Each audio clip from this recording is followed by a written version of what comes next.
যদি আবার দুনিয়ার জীবনে ফিরে যেতে পারতাম, শেষ বিচারের দিন, এদিন মানুষকে আল্লাহর সামনে দাঁড় করানো হবে। আল্লাহর সৃষ্টিতে এর চেয়ে ভয়ঙ্কর দিন আর নেই। সেদিন সৃষ্টির শুরু থেকে শেষ পর্যন্ত সবাই একত্রিত হবে একটি সমতল ময়দানে। শুধু জিন আর মানুষ নয়, পশু পাখিদেরও বিচারের জন্য উঠানো হবে। সেদিন বিচারের ময়দান হবে তামার মতো উত্তপ্ত। সেখানে কোনো উঁচু নিচু থাকবে না, আড়াল থাকবে না, থাকবে না কোনো ছায়া। ঘটতে থাকবে একের পর এক ভয়ানক ঘটনা, কিন্তু মানুষ নিজেকে ছাড়া অন্যকে নিয়ে ভাবার সুযোগ পাবে না। সেদিন মানুষ থাকবে উলঙ্গ অবস্থায়, কিন্তু ভয়, ভীতি, আফসোস আর আতঙ্ক এমনভাবে তাদেরকে ঘিরে ধরবে যে কেউ কারো দিকে তাকানোর চিন্তাও করতে পারবে না। মনে হবে সবাই নেশাগ্রস্ত, মাতাল, কিন্তু সেদিন কোনো মাদকতা থাকবে না। মানুষ নেশাগ্রস্ত হবে নিজের অবস্থা ও পরিণতি চিন্তা করে, কারণ তখন চারিদিক থেকে আল্লাহর আযাবের বিভিন্ন নমুনা দেখতে পাবে।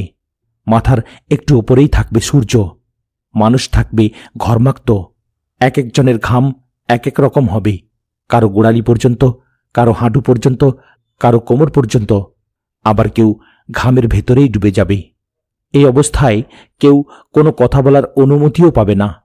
দিশেহারা হয়ে মানুষ এদিক সেদিক দৌড়াতে থাকবে, অথচ কোথায় যাচ্ছে কেউ জানে না। এক পর্যায়ে মানুষের সামনে জাহান্নামকে টেনে হিঁচড়ে নিয়ে আসা হবে। জাহান্নামের লাগামের সংখ্যা হবে ৭০,০০০। এক একটি লাগাম ধরে টানবেন ৭০,০০০ ফেরেশতা। জাহান্নামের আগুন হবে কালো অন্ধকার।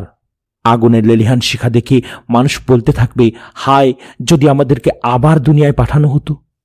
কোরআনের বিভিন্ন আয়াতে আল্লাহ তাআলা এসব দৃশ্য আমাদের সামনে ফুটিয়ে তুলেছেন, কিন্তু আফসোসের কথা কি জানেন?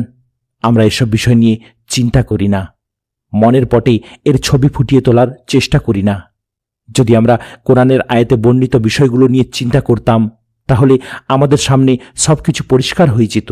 কোনটা করণীয় আর কোনটা বর্জনীয়, কোন পথে মুক্তি আর কোন পথে ধ্বংস সুস্পষ্ট রূপে আমাদের চোখে ধরা পড়ত। এই কিতাবটি এক জীবন্ত মুজিজা। এটি কখনো পুরনো হবে না, কখনো ফুরিয়ে যাবে না। আসুন আমরা প্রথম দৃশ্যের দিকে মনোযোগ দিই। আল্লাহ তাআলা বলেন, আপনি বড় ভয়ানক দৃশ্য দেখবেন যদি ওদের তখন দেখেন, যখন ওদের আগুনের সামনে দাঁড় করানো হবে, আর ওরা আফসোস করে বলবে, হায়, আমাদের যদি আবার দুনিয়ায় পাঠানো হতো, তাহলে আমরা আমাদের রবের আয়াতগুলি অস্বীকার করতাম না এবং আমরা ঈমানদারদের অন্তর্ভুক্ত হয়ে যেতাম। সূরা আনআম আয়াত নম্বর ২৭। অন্য আয়াতে এসেছে, তারা দুনিয়ায় ফিরে আসতে চাইবে নেক আমল করার জন্য।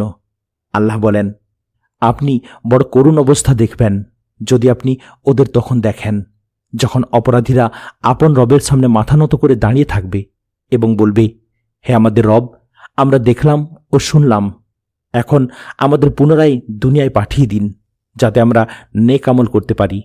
আমরা দৃঢ় বিশ্বাসী হয়ে গেছি। সূরা সাজদা আয়াত নম্বর ১২। এখানে আরেকটি দৃশ্যের বর্ণনা শুনুন। যখন তাদের কারো কাছে মৃত্যু আসে, তখন সে বলে, হে আমার পালনকর্তা, আমাকে পুনরায় দুনিয়াতে প্রেরণ করুন যাতে আমি সৎকর্ম করতে পারি, যা আমি করিনি।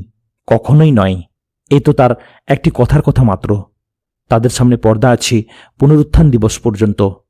এখানে যে আফসোসের বর্ণনা এসেছে, সেটা হলো মানুষের মৃত্যুকালীন অবস্থার আফসোস। মৃত্যুর ফেরেশতাকে দেখেই মানুষ আফসোস করতে শুরু করবে, যদি আবার দুনিয়ায় ফিরে আসা যেত, যদি আরও নেক আমল করা যেত। কিন্তু আফসোস করে কোনো লাভ হবে না। একবার মৃত্যুর ফেরেশতা চলে এলে আর সময় পাওয়া যাবে না। আল্লাহ বলেন, অতঃপর যখন সিংহায় ফুৎকার দেয়া হবে, সেদিন তাদের পারস্পরিক আত্মীয়তার বন্ধন থাকবে না এবং একে অপরকে জিজ্ঞাসাবাদ করবে না। যাদের পাল্লা ভারী হবে তারাই হবে সফলকাম, এবং যাদের পাল্লা হালকা হবে তারাই নিজেদের ক্ষতি সাধন করেছে। তারা দোজখেই চিরকাল বসবাস করবে। আগুন তাদের মুখমণ্ডল দগ্ধ করবে এবং তারা তাতে বীভৎস আকার ধারণ করবে। তোমাদের সামনে কি আমার আয়াতসমূহ পঠিত হতো না? তোমরা তো সেগুলোকে মিথ্যা বলতে। তারা বলবে, হে আমাদের পালনকর্তা, আমরা দুর্ভাগ্যের হাতে পরাভূত ছিলাম এবং আমরা ছিলাম বিভ্রান্ত জাতি। হে আমাদের পালনকর্তা, এ থেকে আমাদেরকে উদ্ধার করো। আমরা যদি পুনরায় তা করি তবে আমরা গুনাহগার হব। আল্লাহ বলবেন, তোমরা ধিক্কৃত অবস্থায় এখানেই পড়ে থাকো এবং আমার সাথে কোনো কথা বলো না। সূরা মুমিনুন আয়াত নম্বর 101 থেকে 108। আজকাল অনেকেই নানা রকম আজগুবি প্রশ্ন করেন। যারা ইসলামে অবিশ্বাসী তারা একের পর এক ভিত্তিহীন প্রশ্ন উস্কে দিয়ে মানুষকে সংশয়গ্রস্ত করে দেন। এরকম একটি প্রশ্ন হচ্ছে, দুনিয়ার জীবন যদি 60-70 বছরেই হয় তাহলে আখিরাতে কেন অনন্তকাল শাস্তি ভোগ করতে হবে? এ প্রশ্নের উত্তর রয়েছে ওপরের আয়াতগুলোতে। আল্লাহ তাআলা নিজেই জানিয়ে দিয়েছেন, সেদিন মানুষ দুনিয়াতে ফিরে আসতে চাইবে যেন তারা সৎকর্ম করতে পারে। কিন্তু এটা হচ্ছে শুধুমাত্র তাদের মুখের কথা। আবারও যদি তাদেরকে দুনিয়াতে পাঠানো হয় তারা ঠিক একই কাজ করবে যা আগে করে এসেছি। এই জন্যই আল্লাহ তাআলা তাদেরকে আর কোনো সুযোগ দেবেন না। তিনি বলবেন, তোমরা আমার সাথে কোনো কথা বলো না। কিন্তু কত সৌভাগ্য আমাদের, আজকে দুনিয়াতে বসেই আমরা কোরআনের পাতায় এসব দৃশ্য দেখতে পাচ্ছি, আখিরাতের খবর জানতে পারছি। এজন্য আল্লাহর কাছে শুকরিয়া আদায় করা উচিত এবং সময় থাকতেই নিজের জীবনকে শুধরে নেওয়া উচিত। এই আফসোস হবে 3টি কারণে।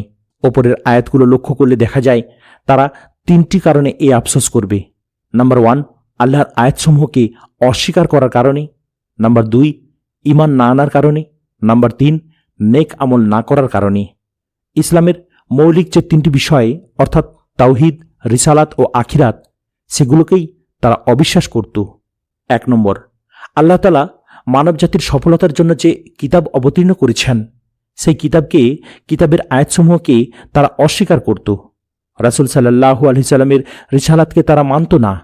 কোরআনকে কল্পকাহিনী, কবিতা, জাদু বা পাগলের প্রলাপ, অসার কথা ইত্যাদি বলে হাসি তামাশা করত, ঠাট্টা বিদ্রুপ করত। রাসূলের দাওয়াত কবুল করত না, বরং রাসূলকেই উল্টো কষ্ট দিত। নাম্বার 2, তারা আল্লাহ তাআলার অস্তিত্বকে অস্বীকার করত।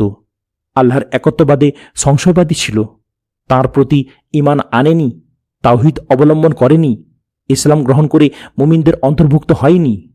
নাম্বার 3, আখিরাতের প্রতি তো তাদের বিশ্বাসই ছিল না। তাদের বিশ্বাস ছিল দুনিয়ার জীবনই শেষ, এরপর আর কিছুই নেই। তাই নেক আমল করার কোনো প্রয়োজনীয়তা তারা অনুভব করেনি। ইসলামের মৌলিক এই 3টি আকীদা সম্পর্কেই তারা উদাসীন ছিল। এগুলোর উপর তারা ঈমান রাখত না। ফলে কিয়ামতের দিন যখন তাদেরকে আগুনের সামনে দাঁড় করানো হবে তখন বলবে, হে আমাদের রব, আমরা দেখলাম ও শুনলাম, এখন আমাদের পুনরায় দুনিয়ায় পাঠিয়ে দিন যাতে আমরা নেক আমল করতে পারি। আমরা দৃঢ় বিশ্বাসী হয়ে গেছি। আমরা যদি দুনিয়ার জীবনে ফিরে যেতে পারি তাহলে আল্লাহ তাআলার আর কোনো আয়াত, আর কোনো হুকুম আহকাম অস্বীকার করব না। তার প্রেরিত সমস্ত বিধানকে মনে প্রাণে বিশ্বাস করে নেব। আজ আমাদের দৃঢ় বিশ্বাস এসে গেছে, আর ভুল হবার কোনো চান্স নেই। এরকমভাবে তারা চিৎকার চেঁচামেচি করতে থাকবে। তখন তাদের অন্তরে বিন্দুমাত্র দ্বিধা থাকবে না যে দুনিয়াতে আল্লাহ তাআলা যা যা ওহী প্রেরণ করেছেন, তার প্রেরিত রাসূল সাল্লাল্লাহু আলাইহি সাল্লাম যা যা কিছু বলেছেন তার সবটুকুই পরম সত্য ও অবশ্যম্ভাবী। এতে মিথ্যার কোনো অবকাশ নেই, যার একটি অক্ষরও অহেতুক কিংবা অনর্থক কিছু নয়। ঈমানের মূল ভিত্তি হল না দেখে বিশ্বাস করা, অদৃশ্য বিষয়ের প্রতি শুধুমাত্র আল্লাহ ও তার রাসূলের উপর পূর্ণ আস্থা রেখে ঈমান আনা। কিয়ামতের দিনে ঈমান আনলে সেটা কোনো কাজে আসবে না। সেদিন শুধু আফসোস করা আর হতাশ হওয়া ছাড়া কিছুই আর থাকবে না। দুনিয়ার জীবনের সময়টুকু হল পরীক্ষার সময়, আখিরাতে এর ফলাফল প্রকাশ পাবে। দুনিয়ায় কেউ যদি ভালো ফলাফলযোগ্য কোনো কাজ না করে তাহলে সে নিশ্চিতভাবে আখিরাতে ব্যর্থ হবে। তাকে অনন্তকাল অপমান আর লাঞ্ছনার গ্লানি বয়ে বেড়াতে হবে। আল্লাহ তাআলা কোরআনের বহু জায়গায় এই সম্পর্কে সুস্পষ্টভাবে বর্ণনা করেছেন।